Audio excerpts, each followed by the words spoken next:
جب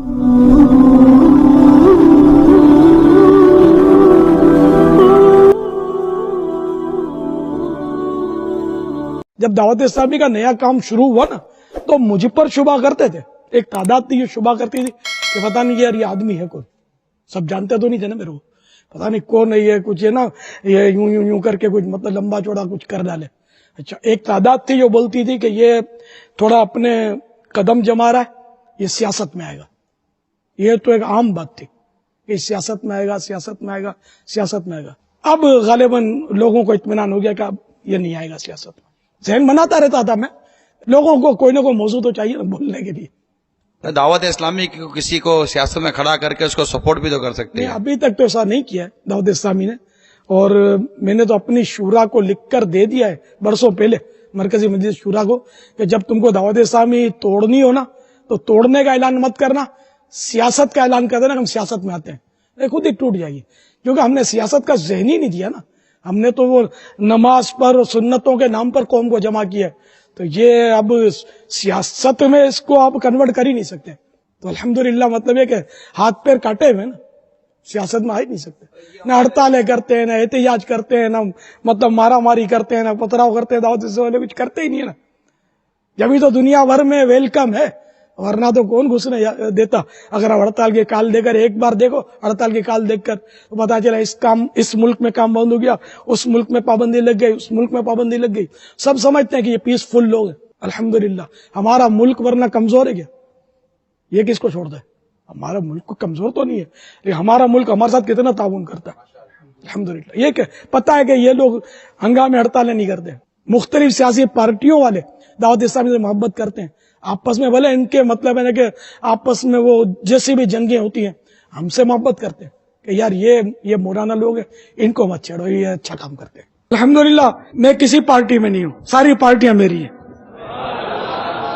ہمارے ملک میں جتنی بھی پارٹیاں ہیں اس میں الحمدللہ تقریباً آپ کو دعوت اسلامی کی محبت ملے گی. الحمدللہ میں سیاست میں جا کر کونا پکڑ لوں, میرے کو یہ کونا نہیں چاہیے, مجھے جنت البقیع کا کونا چاہیے. انشاءاللہ یہ کہ ہم سب مل کر اپنے ملک کی بقا اور سالمیت کے لیے اپنی کوششیں جاری رکھیں گے. دعوت اسلامی نے کبھی بھی ہڑتال نہیں کی اور آئندہ کے لیے تیز ہڑتال نہیں کرے گی. مارا ماری کے لیے کبھی بھی اکسائے گی نہیں کہ یہ لوٹ لو اور اس کو مار دو, اس کو کاٹ دو اور یہ کر دو تو وہ کر دو. نہیں, دکانیں جلانی, بسیں جلانی, اس طرح کے جو حساب کتاب ہوتا ہے نا, اس کی وجہ سے بھی معیشت کو بہت بڑا نقصان ہوتا ہے. ایک دن بھی اگر چھٹی کی جائے نا ملک کی تو ملک کو کروڑوں روپے کا نقصان ہوتا ہے معیشت کو. تو اگر ہم اپنے پاؤں پر کلاڑا مارنا چھوڑ دیں نا سب بہتر ہو جائے. ہم اپنے پاؤں پر کلاڑے آئے دن مارتے ہیں, اور دعوت اسلامی کا دامن الحمدللہ پہلے دن سے لے کر سانس لینے تک اس سے پاک ہے.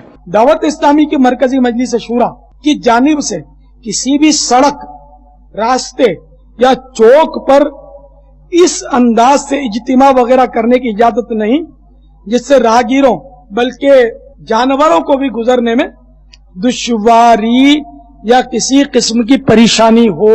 ہر رکن شورا جو ہے نا, یہ سمجھ لو میری اولاد سے بھی مجھے زیادہ عزیز ہے. میرا ہر رکن شورا 14ویں کا چاند ہے. یہ ایسے پیارے لوگ ہیں کہ انہوں نے اپنی زندگیاں داؤ پر لگائی ہوئی ہیں, اور ماشاءاللہ دنیا بھر میں یہ گھوم رہے ہیں, جھوم رہے ہیں اور اللہ کے دین کی خدمت کر رہے ہیں. تو اب یہ کہ جو کام کو سلام ہے, سچی بات یہ ہے. اگر مجھ سے بھی آپ کو محبت ہے یا لوگوں کو محبت ہے تو ان کو بھی لگتا ہے کہ اس نے کام کیا ہے, اگرچہ میں نے کام نہیں کیا لیکن خوش فہمی ہے لوگوں کی, تو ہم مجھے مانتے ہیں, جانتے ہیں. لیکن بعض لوگ حسد بھی کرتے ہیں, وہ سوشل میڈیا پر بڑاس نکالتے ہیں, اپنی بڑ کرتے ہیں. ان سے ہوتا کیا ہے؟ وہی میں نے کہا کہ 14ویں کے چاند پر کوئی بھونکے بھی تو اس کی چمک دمک میں کیا فرق آئے گا. تو یہ دعوت اسلامی 14ویں کا چاند ہے. تو یوں مطلب دعوت اسلامی کا چاند چڑھا ہوا ہے اس وقت. الحمدللہ بڑی تیزی سے لوگوں کو یہ نیکی کی دعوت سمجھ میں آئی ہے, اس میں تو کوئی دو رائے نہیں ہے.